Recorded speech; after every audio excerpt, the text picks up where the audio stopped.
The Word of God is alive and powerful, sharper than any two-edged sword, piercing even to the dividing asunder of the soul and spirit, and of the joints and the marrow, and is a critic of the thoughts and intents of the heart. All Scripture is God-breathed, and is profitable for doctrine, for reproof, for correction, for instruction in righteousness, that the man of God might be mature, thoroughly equipped unto all good works.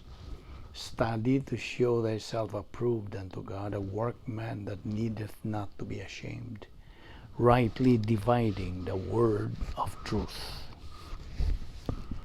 For the mountains shall depart, and the hills be removed, but my kindness shall not depart from you, nor shall my covenant of peace be removed, says the Lord who has mercy on you. Isaiah 54:10. Be strong and of good courage. Do not fear, nor be afraid of them, for the Lord your God, He is the one who goes with you. He will not leave you nor forsake you. Deuteronomy 31:6. Therefore, brethren, stand fast and hold the traditions which you were taught, whether by word or our epistle. Now may our Lord Jesus Christ Himself and our God and Father, who has loved us and given us everlasting consolation and good hope by grace, comfort your hearts and establish you in every good word and work. 2 Thessalonians 2:15-17. For I know the thoughts that I think toward you, says the Lord, thoughts of peace and not of evil, to give you a future and hope. Then you will call upon me and go and pray to me, and I will listen to you. And you will seek me and find me when you search for me with all your heart. Jeremiah 29:11-13. Unless the Lord builds the house, they labor in vain who build it. Unless the Lord guards the city, the watchman stays awake in vain. It is vain for you to rise up early, to sit up late, to eat the bread of sorrows, for so he gives his beloved sleep. Behold, children are a heritage from the Lord. The fruit of the womb is a reward. Like arrows in the hand of a warrior, so are the children of one's youth. Happy is the man who has his quiver full of them. They shall not be ashamed, but shall speak with their enemies in the gate. Psalm 127:1-3. Lift up your eyes on high and see who has created these things, who brings out their host by number. He calls them all by name, by the greatness of His might and the strength of His power. Not one is missing. Why do you say, O Jacob, and speak, O Israel? My way is hidden from the Lord, and my just claim is passed over by my God. Have you not known? Have you not heard? The everlasting God, the Lord, the Creator of the ends of the earth, neither faints nor is weary.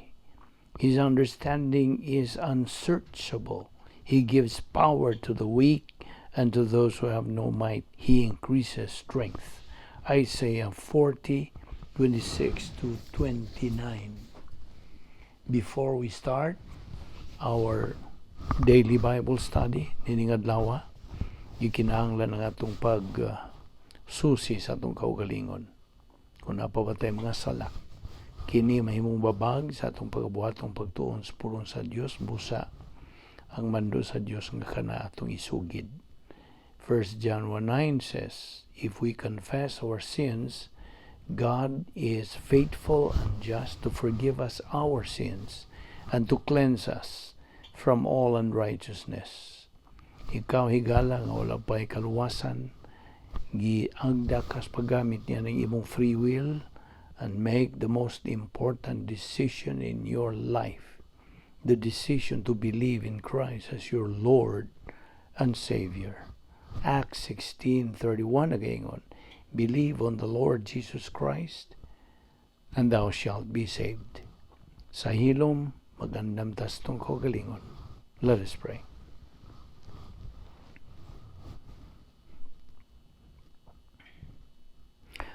Amahan namong langit noon, nagapasalamat kami kanimo ni inilay no sa mga adlaw nga imong padangat ka na mo, Diyos. Salamat nga buhi pa kami sa among lawas kini timaylan nga nagalihok pa ang imong grasya sa among kinabuhi. Salamat o Diyos nining among Bible study pinagi sa YouTube ubon sa Balbido Evangelistic Ministry.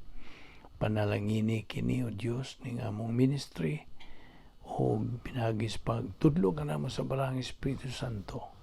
Ubani kami o lamdagi kami dugang sa imong kamaturan nga among pagatunan ning adlaw.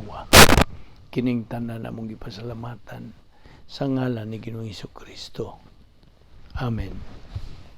Well, welcome now sa atong Bible study through the YouTube ubos sa Balbido Evangelistic Ministry. Salamat sa Dios nga kita gipabuhi pa hangtod ning higayuna. Kini gumikan lamang siyang kaluoy sa iyang gugma, sa iyang grasya. Dili kita takos. Okay. Niya pa man ta magadupot, ini atong uluhan sa atong tun-anan nga how to be a winner in this life and in the next. Okay, padayon ta sa atong pagtuki niini, bahina, o ipadayon na to atong paghisgot bahin sa ubang mga punto sa doktrina. Diin kita mo hunong kagahapon. Now, okay. Una sa tanan, ang Diyos kanunay yung nagapahinumdum kanato nga mga magtotoo sa pagpuyo gayod sa atong tukmang dapit nga puloy-anan. Mental attitude kining maong matang sa puloy-anan. It is a mental attitude because the Christian way of life is a mental attitude life. So, gipahinumduman kita sa Diyos kanunay, kitang mga magtotoo, to reside in the operational divine dynasphere, kay kana mao ang normal life sa matag magtotoo. So, kung wa ka magapuyo niini nga dapita sa imong panghuna-huna, operational divine dynasphere, then wa ka magkinabuhi sa normal nga kinabuhi sa matag magtotoo. Inumduman nato nga ang Christian way of life is a life full of challenges. Puno kini sa mga paghagit o apan it's a thrilling and exciting kind of life. Ngano? Tungod kay it is God's perfect way of life nga sagad na to kanunay na tong kanang hulagway kanimo nga it is a supernatural and unique life. Dili kasagaran o kanang talagsaon, unique life. O apart from that kind of life, paminaw, kung gawas ka niya ng maong matang sa kinabuhi, you are going to experience unhappiness, misery, disorientation, and confusion sa imong kinabuhi. Kawa man matunong, wa man masibo sa kabubuton sa Dios. Ang iyang kabubuton mao nga kita magapuyo sa operational divine dynasphere. Ang sa man yung pagpuyo didto kun wa ka maga padayon sa imong spiritual momentum. O magkay lahutay o pagka masubayon, makugihon, masigihon sa pagtuon sa pulong sa Dios kay wa man kay gana. So buhat tayo mahimo kini prinsipyo man is pulong sa Dios nga apart from that kind of life there is unhappiness, misery, disorientation, confusion og mao produkto gyud sa atong desisyon kay mao may atong tinuyuan sa atong buot. So every time believers are out of line, okay, ang buot pasabot, nahimo silang karnal. Unya mo sangko sa pagka-reversionista. So, kining kahimtanga, maka-unsa, kanang murag mapugos gyud. Di kay mapugos, kundili, mao magyud na ang ingnon ta paagi sa Dios nga ang iyang hustisya mo silot o mo panton kanato sa diha nga kita na karnal o na revisionista.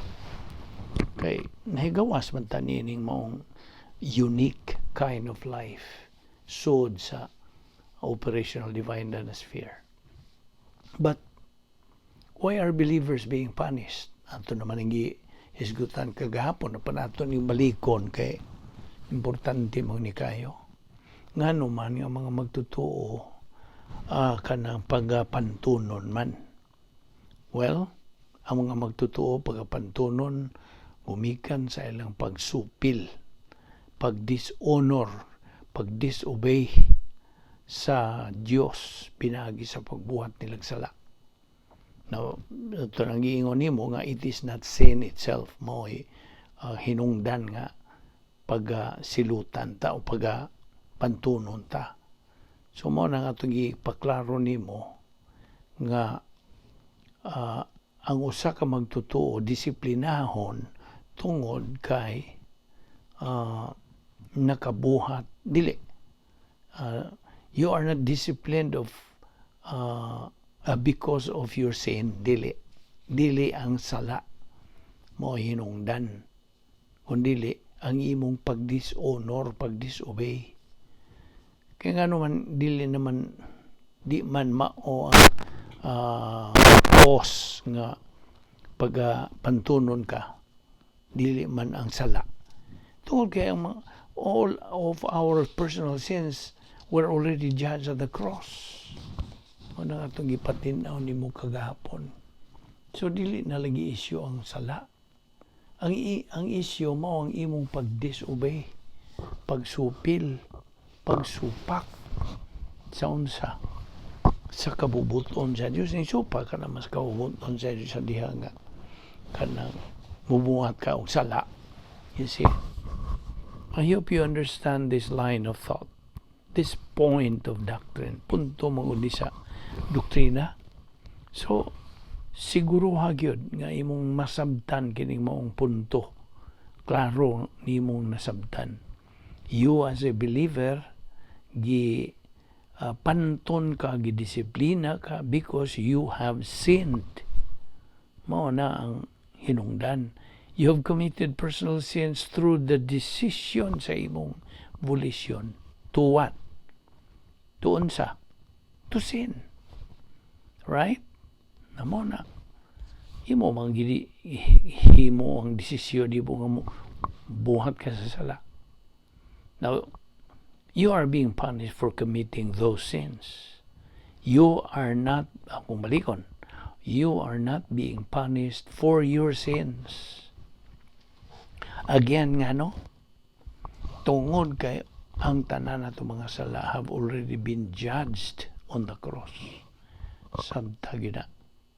So therefore, kita pagpantunon, pagdisiplinahon o for grieving and quenching the Holy Spirit, sa diha nga kita makabuhat og sala, atong kanang sakit o gipalong ang Espiritu Santo. Again, no believer is punished for his personal sins. Kay kini gihukman na tanan dito sa cross. Ang pagpasaylo o kapasayloan sa post-salvation sins is based now, gibasihan na karon on acknowledging niining maong mga sala nga judged on the cross. But punishment is based now on failure sa atong pagkapakyas na pagtuman sa prinsipyo sa experiential sanctification. Nainomdom ka sa tulo ka matang sa sanctification, positional lang una. Ikaduha, experiential. Ang ikatulo, ultimate. Now, let us always remember that we are already set apart. Gipaglain na kita. We are supposed to be sanctified. But why is it nga malagi we do not act like, think like, live like sanctified ones? Kung may makita sa atong kinabuhi. If that's what is true to us, or that's our actual condition, then na moabot na ang pagpanton, disiplina, gikan sa Dios. That is the reason why nga ang pulong sa Dios nagapahinumdom ka nato mga magtotoo nga not to resent, not to resist, not to feel bad sa diha nga pag-disiplinahon ta sa Dios. Ngano? Because what God is showing us is His care. Ang pagatiman ka nato. His concern. His love toward us. Yes, God could not care less. He sees to it. Iyagyong siguroon that we always come to our senses kung bahin na sa pagtuman sa iyang protokol nga plano alang sa itong kinabuhi. Ang Diyos, as we know from His Word, means what He says. And He says what He means. He is dead serious to His Word. Di manig na. Seryoso ang Diyos sa iyang mga pulong. So when God punishes us tungod sa atong disobedience, hinumduman na to, kinahanglan atong hinumduman nga. We ought to accept His punishment with willingness on our part, with humility. Magpaubos kita on our part, with gladness on our part, convinced, of course, by the fact nga ang Diyos is actually manifesting His undying love and care for us. Kaya magutang mga anak. Now, of course, dili. Tinguha sa Diyos nga sakiton tao. He does not desire to hurt us, to harm us. Dili. But to remind us, pagpahinomdom ka na to caution us, pasidaan ka na that it is miserable to be out of His will, out of His plan. Miserable. Iba naman tanya na sa atong mga past lessons ka. Sa diha nga kita magasupak, magasupil, o ay pagpanumbaling sa iyang kabubuton, then muna naagyo'y corresponding consequence. Miserable yun itong kinabuhi. Basta out of His will, out of His plan ta. Atong hinumduman, atong giingon bitaw na kini basic sinugdanan kayo ning mga prinsipyuha o point of doctrine nga ang plano sa Dios kinalabwan, the best and the highest. In fact, it is a problem identifier, problem anticipator, problem preventor, and problem solver. God indeed is so gracious to make us realize nga makaamong kita how He loves us. Yun sa taniya paghigugma, how wonderful His plan is for us.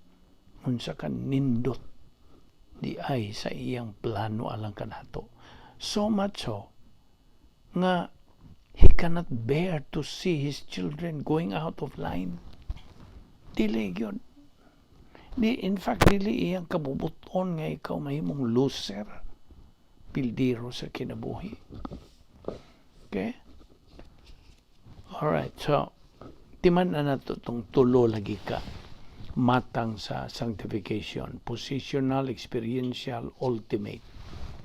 Ang positional, na iba naman tanga, maukadto'y nahitabo, kining positional, what happened to the Lord Jesus Christ at the cross,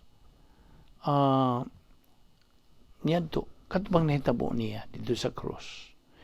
Kitang magtotoo sa diha nga motuo kita kang Hesus Kristo sa iyang gibuhat dito sa cross. Kita we are entered into union with Christ. Ni positional truth or positional sanctification. Human kita maluwas, musod kita si kaduha, experiential. Natong kasinatian na ingon nga mga magtutuo dinhi sa kalibutan. Unyong mahuman ang atong kinabuhi dinhi sa kalibutan, kuhaon natin sa Dios, either physical death or the rapture, whatever comes first, then mato na ta sa ultimate sanctification. Dito na sa eternidad, sa langit. Now, ang usa ka tao nga mubutang sa iyang pagtuo, mubutang siya pagtuo lamang ngadto kang Kristo lamang, is now supposed to learn the Christian way of life. Aron nga iyang makinabuhi kini diha sa phase 2 sa plano sa Dios, sa gugma sa Dios. You see? Sa Juan 1:12 yung sigisulti diha. But as many as received him, to them he gave the right to become children. Natiyan mo na. Kadihan ikaw mutuo kay Hesus Kristo. Gihatagan ka katungod nga unsa mahimo ka ng anak sa Dios. 2 Timothy 3:1-7 naghisgot travel nig perilous times and perilous kanang men. Perilous times and perilous men. The days are evil. Ang versikulo 12 na nag-ingon. For men will be lovers of themselves, lovers of money, boastful, proud, blasphemous, disobedient to parents, unthankful, unholy. Ano verse 2? Ang verse 3, unloving, way gugma, unforgiving, dili kanang mapasiwiloon, unforgiving, slanderers, without self-control, brutal, meaning mabangis, despisers of good. Verse 4, traitors, kanang headstrong, haughty, lovers of pleasure rather than lovers of God. Verse 5, having a form of godliness but denying its power. And from such people, turn away. O nagipahimangno sa Dios. Kanang likay. Ayaw yung mugdool. Now, ato namang nakita nga God has provided every believer the truth pinagi sa iyang mga pulong. Atong gipangtun-an ang mga doktrina, gani naghisgot kita sa miyaging mga panahon bahin sa doktrina sa double punishment. Now, lakbita gamay na to ni. What happens to a believer who rejects rebound? May sigot lang sa rebound una. Okay? Unsa may tabo sa usa ka magtotoo nga iyang isalikway kining rebound. Kini bang recovery technique kanang pagsugid sa mga sala. Unsa may tabo niya? Well, ang iyang kinabuhi will be influenced by evil. Ma-influensya na siya sa dautan. Now, evil is now engulfing our life. Sa diha nga ato isalikway kining. Kay kini, doktrina mo ni pulong man ni sa Dios bahin ning rebound. Evil is now engulfing a believer's life tungod sa iyang pag-reject because of his rejection to God's grace provision. Firstly, ang doktrina sa rebound. Kana siya nga gitawag na to in English o recalcitrant negative believer who is carnal, mahog na yun na siya pagka-reversionista, kana siya evil na. What am I mo niya na? Doktrina kini nga gihisgutan. Now, sa pagpadayon sa paghisgot about the doctrine behind sa 2 Timothy 3, 1-7, katong giingon na itong perilous times and perilous men. The days are evil. Kini nga itong panahon. Dautan. Verses 1, 2, 3, 4, 5. Ibaw ka. Ang usa ka magtotoo nga nagapadayon na lang yun siya sa pagkakarnal. Who is perpetually carnal is treacherous, which is discussed diyan ang versikulo 4, traitor. You see? Kanang sa may binisayang treacherous, kanang maluibon. I think that is the right Visayan word. Maluibon. O niya, hambugiro, mapahitason, may gugma o mga kahilayan, pleasure, rather than lovers of God. Wan siya gugma sa Diyos. This talks about the right priority. Ang tukma yung pasiuna. Diyan versikulo 5, having a form of godliness. Ang godliness yusibeha, but denying its power. And from such people, turn away. Likay. Kanang talik din na sila. Now, 2 Peter 1:3 nag-ingon, as His divine power has given to us all things that pertain to life and godliness through the knowledge of Him who called us by glory and virtue. Kining through the knowledge of Him, kini naghisgot kining epinosis. Kadtong metabolize gyud nga pulong sa Dios. Dili academic, kaya ang gnosis may academic. Ang epinosis is already over and above sa kanang academic knowledge. So, kaning who called us by glory and virtue, kita ng mga magtotoo. So, I hope nagasabot ka niya na. Ang Diyos sa iyo nitang ay ang Diyos hingpit. Gusto? God is perfect. Ang iyang plano, perfect. O, di man only a perfect person can produce a perfect plan. Gusto?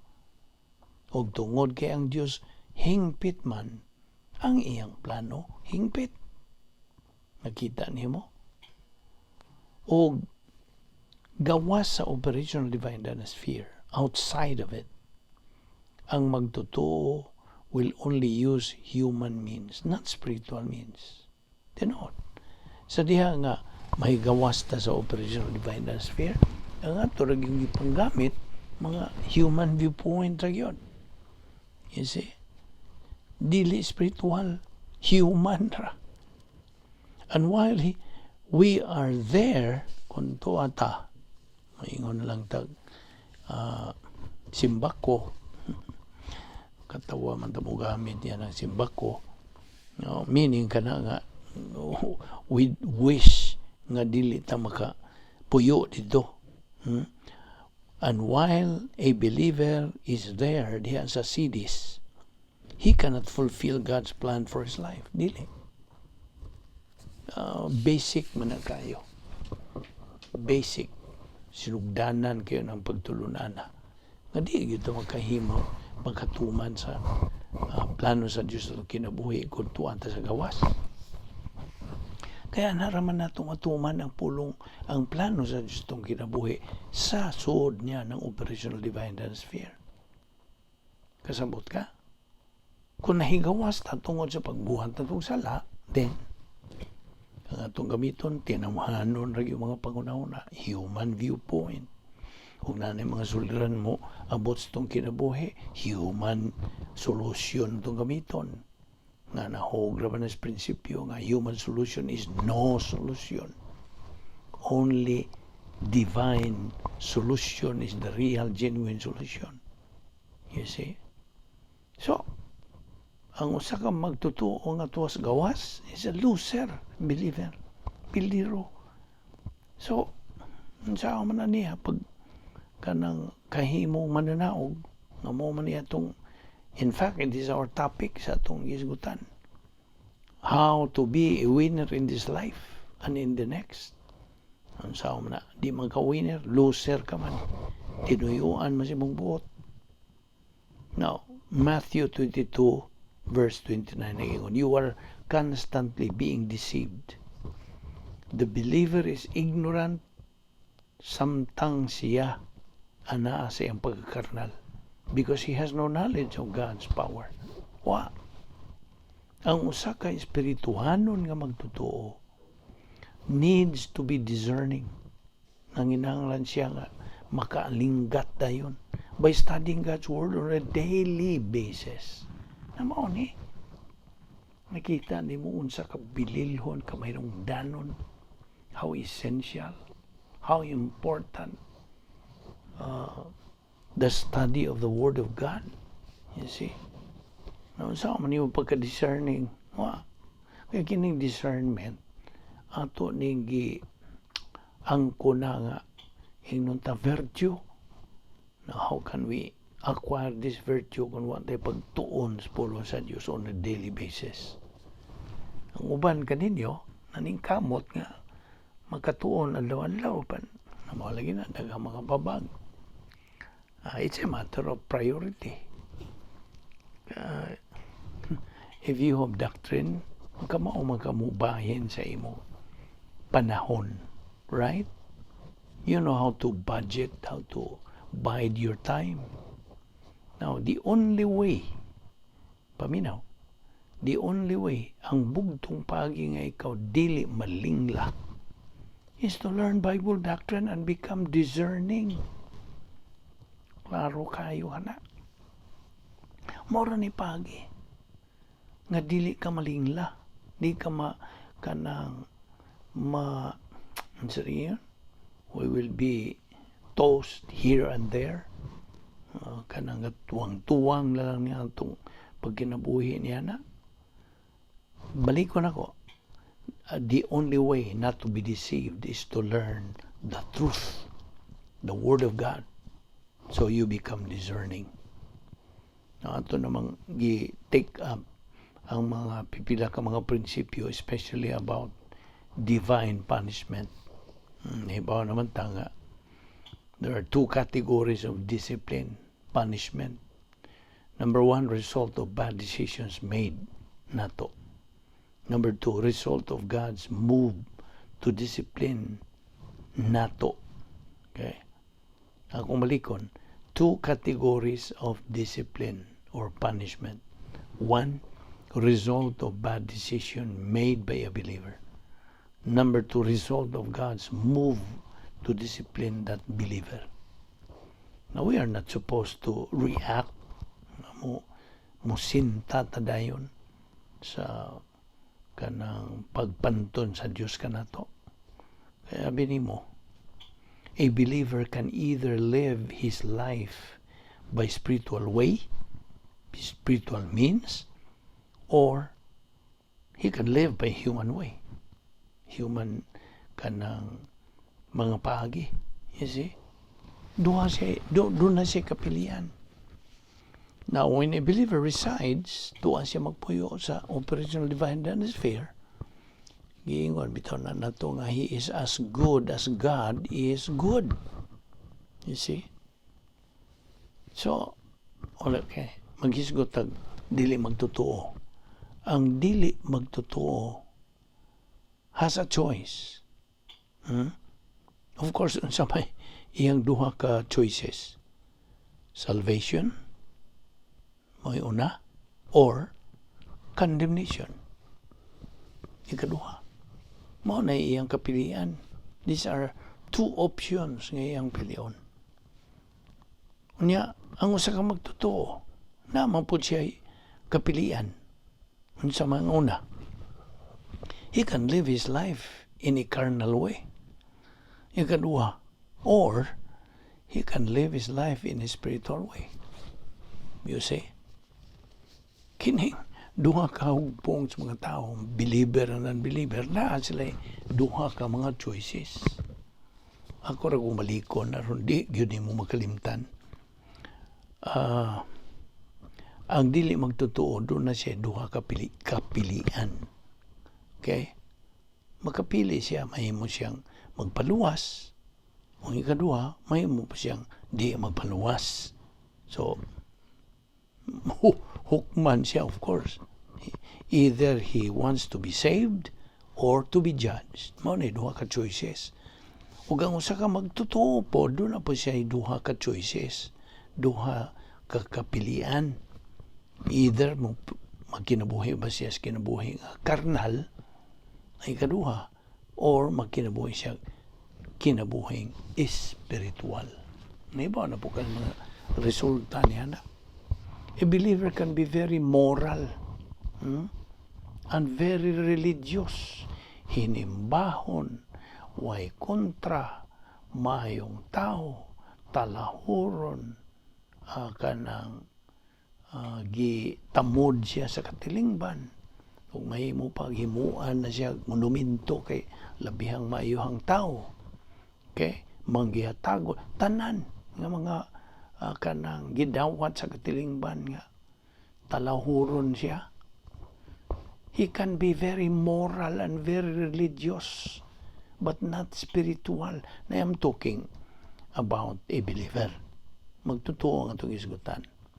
Mahimong usa ka magtotoo nga labihan sa pagkamoral, pagkabuutan, way kontra, religyoso kayo, hinimbahon, apan dili spiritual. Now, the moment a believer believes he is spiritual through his own human way to be one, that's a very dangerous thing. Kuyaw na. Iyang mananang una-una, iyang dahom nga siya spiritual. Pinagi siyang tinawhanon nga pagi. Perpetual carnality denies the spiritual way of life. Now, man ang gahom nining pagka-spiritual. The power of godliness. Ana diha sa sulod sa divine dinosphere. The power of godliness, Eusebia, is in the operational divine dinosphere. Denying the power of the Holy Spirit is grieving and quenching the Holy Spirit. Ang imong paglimod sa gahom sa Espiritu Santo. Now, 2 Peter 1:3, kini naghisgot about where our power comes from.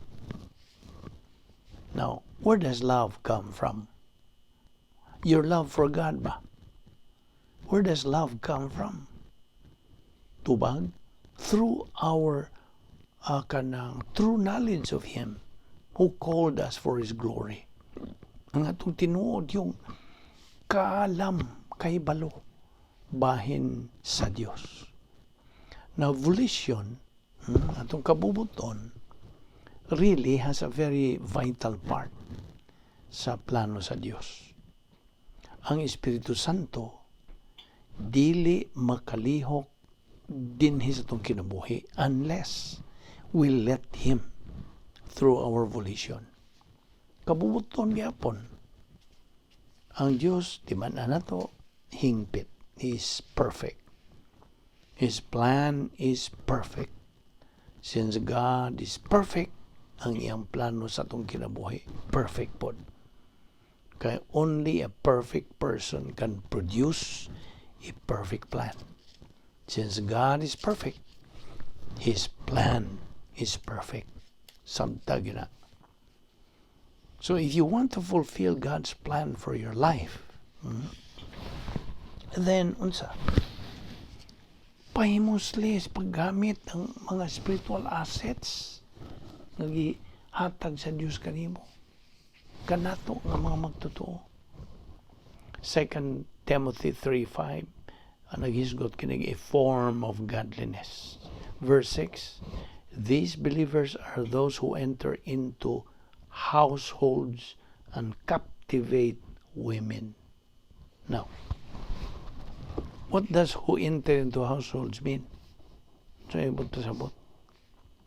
Ang isod sa balay, ang tubag, sa original nga Griego, nga kanang language, the Greek language, these people who enter into households do not know clearly.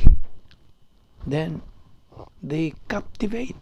How do you describe these believers who captivate? Ang buot pasabot niya ini, they deceive people. Gilingla nila ang mga katawan. Are there people who are deceived when they don't want to be deceived? Kini mga mga tawhana who are deceived when they don't want to be deceived. Napatigis-gutan diag silly women. Now, silly women are weak people. They derive their stubbornness from their ignorance, ay lang pagka-ignorante. So, they are very easy to be deceived. Dali rin silang madingla. So, we can see how vital and important is our spiritual life. Unsa kami nung danon yun sa itong spiritual ng kinabuhi. Kung atong isalikway ang kamaturan, we tend to believe in the lie. Usta? Ang grabe pa, we will later participate in the lie. Mara pag yun na isang kuan, na ipangutana. Akong i-support dihan nimo. How do we discern this kind of people? Kung saan man nato pagkalinggat? Tubag, by knowing the truth. You see? Mura yun na ang tubag. Hinumdumi. Ang kinabuhi sa karnal, reversionista nga magtotoo. Dili nimo kanang mailhan gikan sa magtotoo nga spiritual. The life of a carnal reversionistic believer is indistinguishable from the believer who is spiritual. Kining mao mga carnal reversionista ang mga magtotoo are described as enemies of the cross. Mga kaaway kini sila sa cross. Nawat na magama-gama nini niya na sa prinsipyo din sa pulong sa Dios. Ang usa ka magtotoo nga carnal reversionista kini gihulagway kini nga kaaway sa cross. This kind of believers easily believe in the lie. Dali ra sila motuo mga bakak. Kay ang usa ka magtotoo wa gyud siya lain nga tinubdan of knowing truth except the word of God. Correct? Nora. Asa man siya mangita og kamatuoran? Sa mga library, sa mga encyclopedia, wa gikan lang sa Biblia, sa pulong sa Dios. Anha niya kanang makatuni ug anha niya makuha kay kini man ang tinuod nga tinubdan of knowing truth. That is why a believer needs to develop his frame of reference. Tungod kay mao kanay requirement gikinahanglan nga to be able to study more doctrines nga mamitabolize ka ng maong doktrina. So, sa diha nga usa ka magtutuo will value his Christian life, he has to take in Bible doctrine aron siya motubo spiritually. Now, so, dili siya malingla sa mga bakak kinsa may amahan ng mga bakakon. Si Satanas man, Satan is the master liar. So, mauna nga diya sa Mateo 7:15, pahimangnuan kita mga magtuto, beware of false prophets. Karong panahon na dagsang ning mga mini ng mga propita. Kaya na naman gani mo, claim nga anak sila sa Diyos o kung na appointed sa lugar o kung sa luoy.